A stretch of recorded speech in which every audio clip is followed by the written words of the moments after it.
अस्सलाम वालेकुम दोस्तों, उम्मीद करता हूँ आप लोग खैरियत से होंगे। दोस्तों वैसे तो पाकिस्तान में हर स्टेशन की एक अपनी ही खूबसूरती होती है, जिसकी वजह से वो स्टेशन दूसरे स्टेशन से अलग नजर आता है। दोस्तों ऐसे ही एक स्टेशन की बात करने वाले हैं हम आज की इस वीडियो में, जिसको मैंने तो फर्स्ट टाइम देखा ही था, लेकिन मुझे लगता है कि बहुत से लोगों ने इस स्टेशन को नहीं देखा होगा, क्योंकि कुछ स्टेशन बहुत ज़्यादा छोटे होते हैं तो इसीलिए लोगों की नज़रों से ओझल रहते हैं। लेकिन वो रेलवे स्टेशन पाकिस्तान रेलवेज में बहुत अहम किरदार अदा कर रहे होते हैं। दोस्तों इसी तरह का एक स्टेशन है जिसका नाम है हबीबकोट जंक्शन रेलवे स्टेशन, जो कि सक्खर रेलवे स्टेशन के बाद आता है। यानी कि अगर आप ML3 पर जा रहे हैं तो सक्खर रेलवे स्टेशन के बाद आता है, और सक्खर रेलवे स्टेशन और हबीबकोट जंक्शन रेलवे स्टेशन के दरमियान दो मजीद छोटे स्टेशन आते हैं, जिनमें एक आता है अराई रोड और दूसरा आता है गोसरजी रेलवे स्टेशन। तो इन दोनों स्टेशन पर किसी भी ट्रेन का स्टॉप नहीं है। वैसे तो हबीबकोट रेलवे स्टेशन पर भी किसी का स्टॉप नहीं है, लेकिन मोइंजोदड़ो एक्सप्रेस यहाँ पर जरूर रुकती है, और इसकी वजह ये है कि हबीबकोट रेलवे स्टेशन से ML2 भी स्टार्ट होती है। तो इस वक्त मेरी ट्रेन रोड़ी जंक्शन रेलवे स्टेशन से कोटरी जंक्शन रेलवे स्टेशन तक जा रही है, तो इसलिए मैं ये कह सकता हूँ कि हबीबकोट जंक्शन से ML2 का स्टार्ट होगा। लेकिन अगर मैं कोटरी जंक्शन से रोड़ी जंक्शन के लिए आऊंगा इस ट्रेन में, तो फिर मैं ये कहूंगा कि ML2 को हबीबकोट जंक्शन पर खत्म हो गई है। तो अब आप लोगों के जहन में एक बात ये भी जरूर होगी कि ML2 तो पेशावर में खत्म होती है, ये हबीबकोट जंक्शन पर कैसे खत्म हुई। तो वीडियो देखते रहें, इसका जवाब भी आपको जल्द ही मिल जाएगा।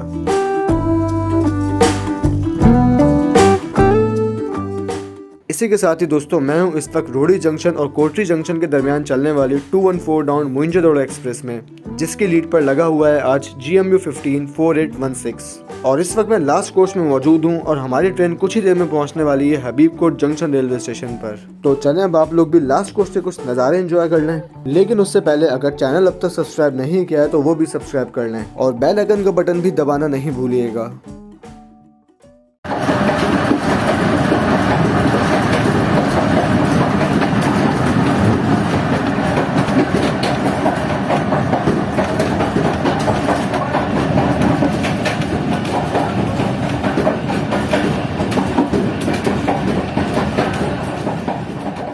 तो दोस्तों इस वक्त आप देख सकते हैं कि हमारी ट्रेन एक शार्प कर्व ले रही है, और इसके राइट साइड पर आप ये भी देख सकते हैं कि एक और ट्रैक आ रहा है। तो दोस्तों ये ट्रैक ML2 का है, यानी कि मेन लाइन 2 का, और ये ML2 का ट्रैक हबीबकोट जंक्शन पर आकर ML3 से मिल जाता है, और जैकबाबाद रेलवे स्टेशन तक ये दोनों ट्रैक एक साथ सफ़र करते हैं।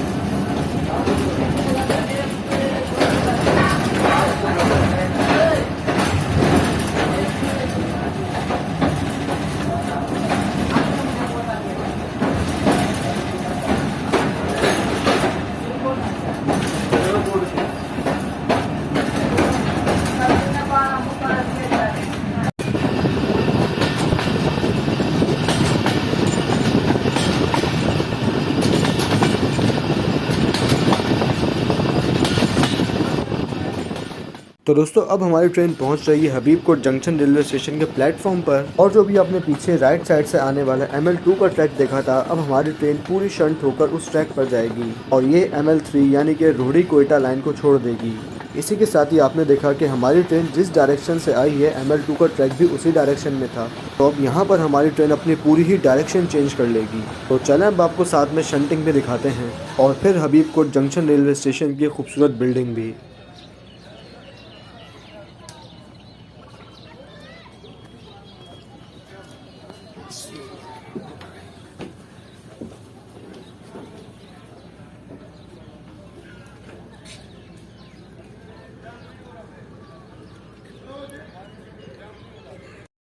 तो दोस्तों इस वक्त आप देख सकते हैं कि इंजन सिर्फ गार्ड वैन को डीकपल करके बाकी कोचेस को लेकर जा रहा है, और ये इन कोचेस को ले जाकर हबीबकोट जंक्शन के मेन प्लेटफॉर्म पर लगा देगा। इतने हम हबीबकोट जंक्शन रेलवे स्टेशन की बिल्डिंग देख लेते हैं।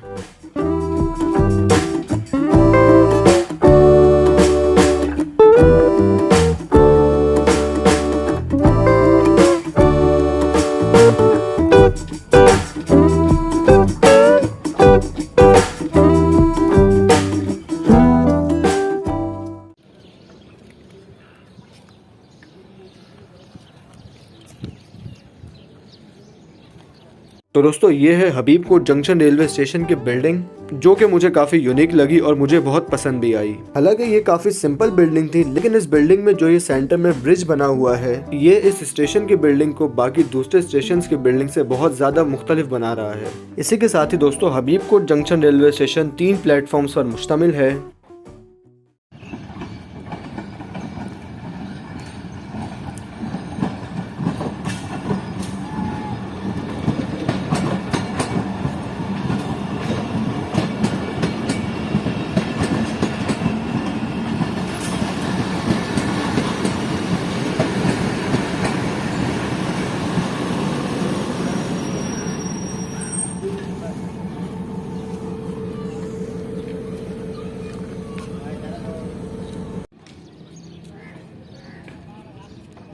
तो अगर हम स्टेशन के अलावा हबीबकोट की बात करें तो बेसिकली ये एक छोटा सा गांव है जो कि सक्खर से तकरीबन 27 किलोमीटर दूर है और शिकारपुर से तकरीबन 10 किलोमीटर दूर है, और ये गांव डिस्ट्रिक्ट शिकारपुर में आता है।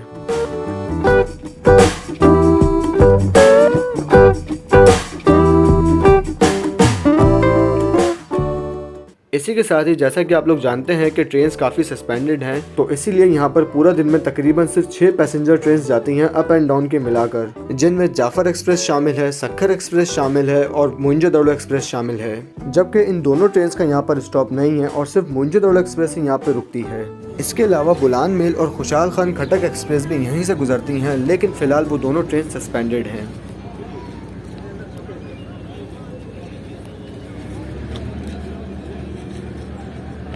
तो अगर हम हबीबकोट जंक्शन रेलवे स्टेशन के आगे पीछे आने वाले स्टेशंस की बात करें तो रोड़ी से आते वक्त हबीबकोट जंक्शन से पहले आता है गोसरजी रेलवे स्टेशन यानी कि ML3 पर, और इसी तरह हबीबकोट जंक्शन के बाद जो अगला स्टेशन आता है ML3 पर वो है शिकारपुर रेलवे स्टेशन। इसी के साथ ही यहाँ से ML2 भी निकलती है, तो ML2 पर यहाँ से पहला आने वाला स्टेशन है रुक रेलवे स्टेशन। इसी के साथ ही आप लोग देख सकते हैं कि GMU 15 इकलौती खड़ी हुई गार्ड वैन को लेने के लिए आ रहा है, और अब ये गार्ड वैन को इस ट्रेन की बैक साइड पर लगा देगा, क्योंकि हम जिस डायरेक्शन से आए थे अब हमें उसी डायरेक्शन में दोबारा जाना है, लेकिन मेनलैंड 3 पर नहीं, मेनलैंड 2 पर।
तो अब ये ट्रैक चेंज करके इस ट्रेन के पीछे अगर लग जाएगी कुछ और ट्रेन कंप्लीट हो जाएगी और फिर यहाँ से डिपार्ट कर जाएगी।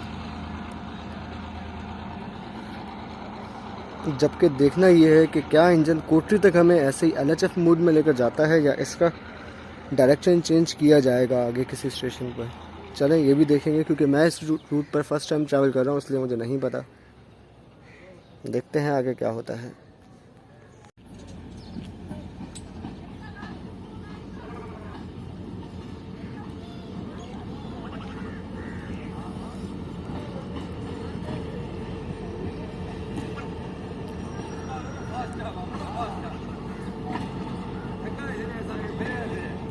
देखो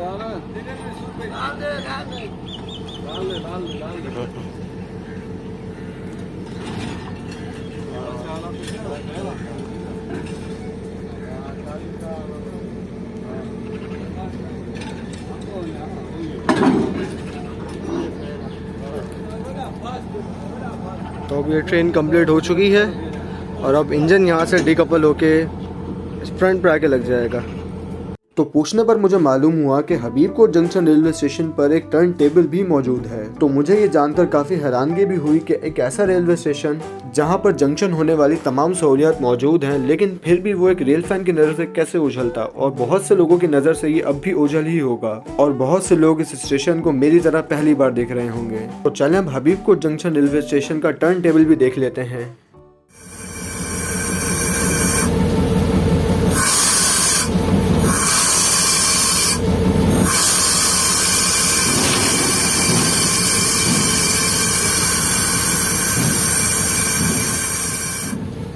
तो कोचेस की डायरेक्शन चेंज करने के बाद अब हमारा इंजन जा रहा है अपनी डायरेक्शन चेंज करने। और इंजन की डायरेक्शन चेंज करने के लिए शंटिंग की नहीं बल्कि टर्न टेबल की ज़रूरत होती है।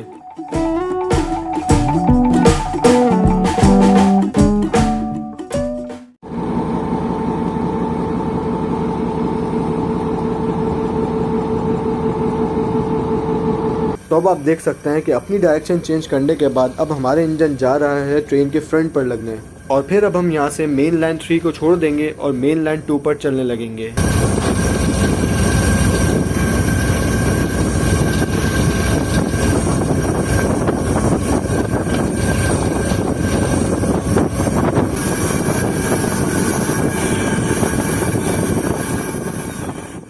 और इसी के साथ ही एक और बात बताता चलूँ, फिलहाल मेन लाइन 2 पर चलने वाले मोहिंजोदड़ो एक्सप्रेस वाहिद ट्रेन है जो कि सुबह 7 बजे कोटरी जंक्शन से निकलती है रोड़ी के लिए, और रोड़ी जंक्शन से भी सुबह 7 बजे ही निकलती है कोटरी के लिए। और ये अपना पूरा सफ़र मेन लाइन 2 पर ही करती है। मेन लाइन 2 यानी हबीबकोट, लाड़काना, मोहिंजोदड़ो, दादू, सेवन वाली लाइन।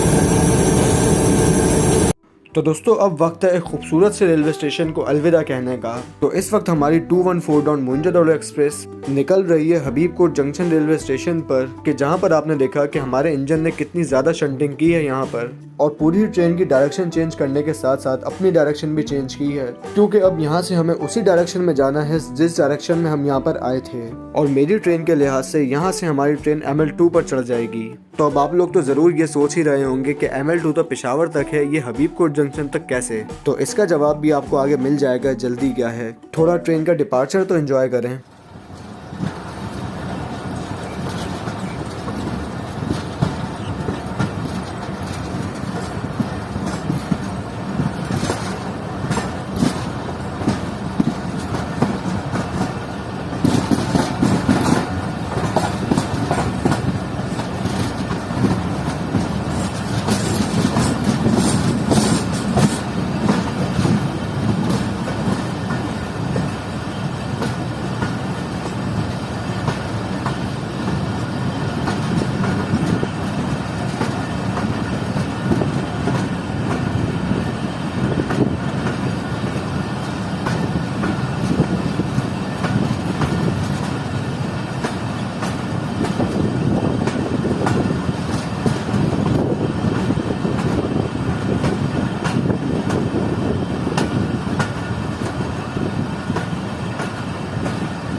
तो दोस्तों ये जो लाइन आप देख रहे हैं ये वही लाइन है जिसमें हम थोड़ी देर पहले सक्खर से आए थे और यही लाइन सीधा कोयटा जा रही है।